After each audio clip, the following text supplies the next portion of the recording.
repeating that if you really want to know how Donald Trump is feeling, what he's thinking, how he's acting, you can't just look at what he's saying and doing in public. You gotta hear the behind the scenes information when he's down at Mar-a-Lago, his private resort where he lives most of the year and he feels the most comfortable. That's where you'll get the true Donald Trump. And some brand new reporting is showing that he spent the entire anniversary of J6 screaming and yelling and fuming at his friends about what he was seeing on the TV, especially the criticism directly of him. I want to read you just some reporting. It says, according to a report from Newsweek's Bill Powell, Donald Trump spent the day of the anniversary of J6 obsessively watching TV coverage of Biden's speech, as well as other proceedings about the events that day, and bitterly complained about what he was seeing on the screens to friends. As President Joe Biden spoke on the first anniversary,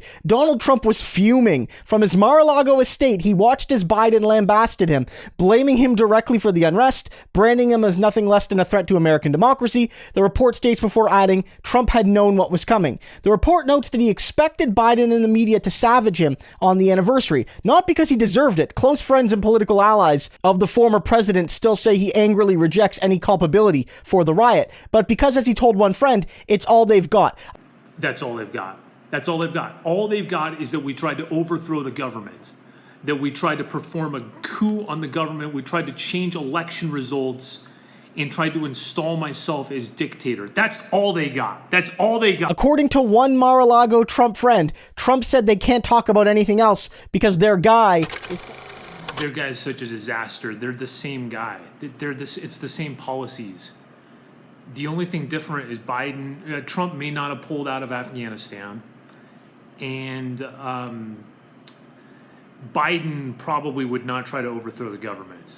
He might make up, because Hillary Clinton did something. She blamed Russia. She was basically insinuating the Russia changed election results. So they lied about the election results also, but she didn't try to,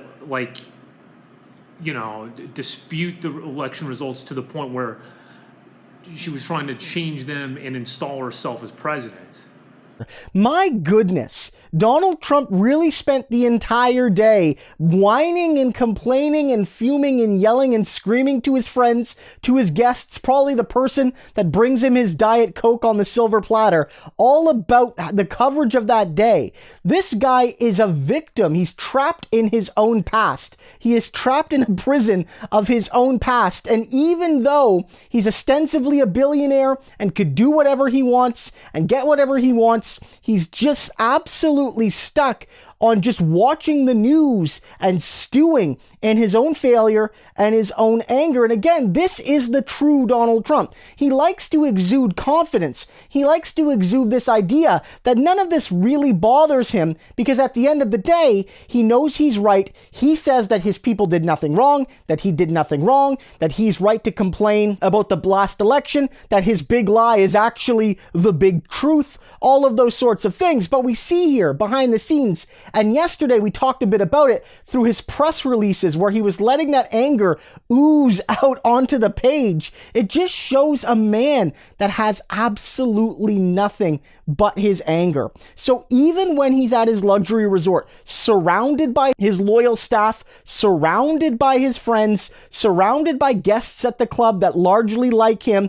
surrounded by family, although given that Melania doesn't like him all that much, maybe she's not there all that often, he can't even find a piece of peace and joy and quiet and solitude. And so this is great to see because we get a confirmation that this man that did some evil but hasn't yet faced justice for that evil is at least not having any moments of happiness and any moments of content. And that is at least some small measure of justice.